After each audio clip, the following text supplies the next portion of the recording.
কাণ্ড কারখানা বলো তো। বউ যেই জিজ্ঞেস করলো আমাকে দেখতে কেমন লাগছে, বর সেই ঝেড়ে মেরে পালালো।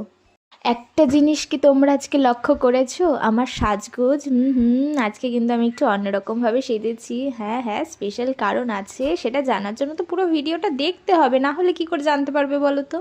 এই যে ঝোলা একটা পিঠে নিয়ে বেরোলাম। আর এই কি বাচ্চাদের মতো জুতো পরে নিয়েছি। হ্যাঁ হ্যাঁ, মা গিফট করেছে বলে কথা, পড়তে তো হবেই।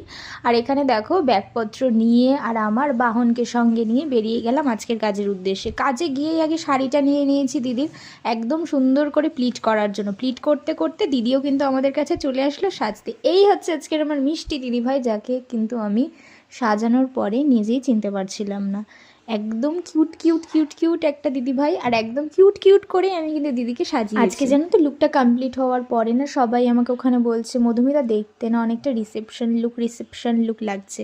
যখন আমি কথাটা শুনলাম যে দেখতে রিসেপশন লুক লাগছে, তখনই কিন্তু আমি বলে বসলাম, দিদি ভাই তুমি দাদাকে জিজ্ঞেস করো তো তোমাকে দেখতে কেমন লাগছে। যেই দাদাকে না জিজ্ঞেস করলো দিদি যে আমাকে বলো তো দেখতে কেমন লাগছে, সেই তো দাদা ঝেড়ে মেরে দিল দৌড়। হ্যাঁ অবশ্যই স্বাভাবিক, সবার সামনে যদি এরকম করে বউ জিজ্ঞেস করে যে আমাকে কেমন লাগছে, বর তো একটু লজ্জা পাবেই বলো। আর আজকে কিন্তু দিদিভাই খুব শখ করে আমার কাছে সেজেছিল, এটা না বললেই নয়। কারণ দিদি আমাকে বারবার বলছিল, জানো মধুমিতা, বিয়ের সময় এত সুন্দর করে সাজতে পারিনি, নিজের রিসেপশনেও এত সুন্দর করে সাজতে পারিনি, বহুদিনের ইচ্ছে সুন্দর করে সাজবো। আর আজকে কিন্তু সেই শখটা আমি পূরণ করেই নিলাম তোমাকে দিয়ে। আজকে কিন্তু দিদিভাইয়ের ছেলের বার্থডে, সেই জন্যই কিন্তু আমার থেকে একটা সুন্দর মেকওভার দিদি নিয়েছিল। ছেলের জন্মদিন বলে কথা, মা একটু সুন্দর করে সাজবে না, এটা কি হতে পারে বলো।